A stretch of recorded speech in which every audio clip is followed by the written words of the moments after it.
अन्ना ने बचा हुआ खाना यूं ही एक पुराने फूलदान के ऊपर रख दिया। अगले ही पल वह खाना अचानक एक प्राचीन सैन्य शिविर में पहुंच गया। ये देखकर सभी सैन्य एक हैरान रह गए। उन्हें लगा कि यह देवताओं का चमत्कार करेगा। आभार व्यक्त करने के लिए सेनापति ने एक पत्र लिखा और उसे जलाकर प्रार्थना के रूप में अर्पित कर दिया। इधर अन्ना यह समझने की कोशिश कर रही थी कि खाना बार बार गायब कैसे हो रहा है।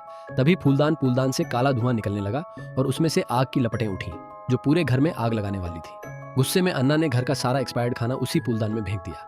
उधर प्राचीन शिविर में वही फूलदान लगातार खान में सफेद चावल भर भर कर खाने लगे। उनके संभलने से पहले ही और भी भोजन निकलने लगा। ये सब देखकर अन्ना और भी उलझन में पड़ गई। फूलदान की क्षमता जानने के लिए उसने नल चालू किया और उसमें लगातार पानी डालने लगी, लेकिन अगली से नहीं खर्च कर दिया है। दूसरी ओर प्राचीन शिविर में वही फूलदान अब साफ पानी की तेज धार बहा रहा था।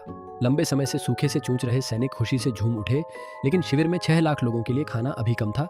मजबूर होकर सेनापति और भोजन की प्रार्थना की। जब अन्ना ने वह पत्र पढ़ा तो उसे समझ आ गया कि यह फूलदान किसी प्राचीन युद्ध भूमि से जुड़ा हुआ है। यह जानकर कि 6 लाख लोग भूखे हैं, उसने उनकी मदद करने का फैसला किया, लेकिन उसके बैंक खाते में नहीं थे।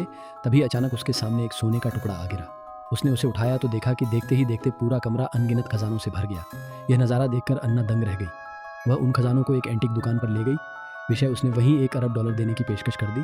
इतने पैसे मिलने के बाद अन्ना ने ट्रकों भरकर राशन खरीदा और साथ ही बड़ी मात्रा में आधुनिक हथियार भी भेज दी। उधर सेनापति को अब तक कोई उत्तर नहीं मिला था। उसे लगा कि शायद उसने देवता को नाराज कर दिया है। तभी अचानक पूरे शिविर में ढेरों राशन और सामान प्रकट हो गया। सभी लोग खुशी से झूम उठे, लेकिन उसी समय बर्बर सेना का सरदार अपनी फौज लेकर खाद लगाकर हमला करने आ रहा था।